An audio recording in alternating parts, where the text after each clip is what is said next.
Are you disappointed in your child? Is your child stupid? Is your child unathletic? Is your child simply tone deaf?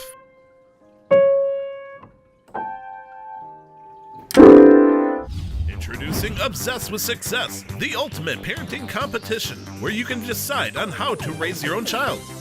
Build up your child's skills and challenge other parents to shatter their child's confidence. The path to success is an uphill grind. Will your child have the skills to be the best? Obsessed with Success is a competitive card game that illustrates the pressure put on children by authoritative figures. Nowadays, parents have very high expectations for their children, especially in Asian families.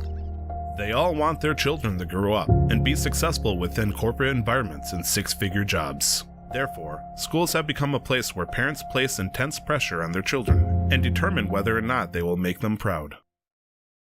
After going through multiple iterations and playtesting sessions, we were able to gather valuable insights on how players interact within our game. Since our game focuses on the player's ambition to roleplay as a parent, pushing their child to become the best, players enjoyed the competitive nature of the game and were determined to win.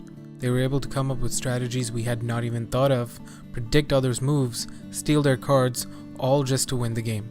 Despite the amount of sabotage within the game, most of our playtesters remained friends. So how do you play Obsessed with Success? Here is the board for you to keep track of each player's confidence. Besides the board, we also have cards.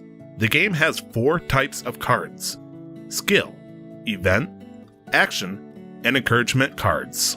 Skill cards are resources. There are academic, music, and sports skills that players may place on the field, which adds to their child's skill set. Event cards are used as examinations.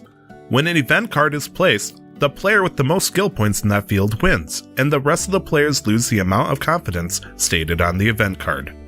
Each time a player loses confidence, they will move their character piece down the board.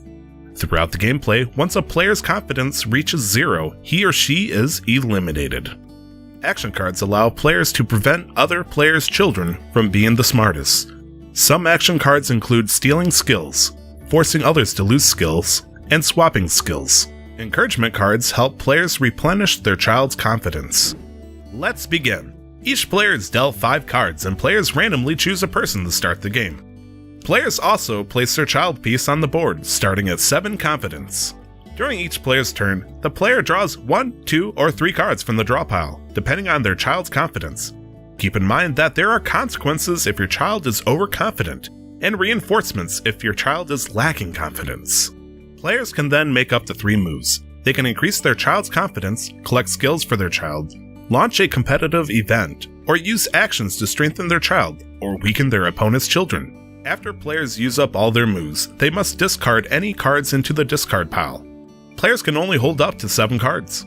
The winner is the player who has the most confidence when the deck runs out, or is the last player standing.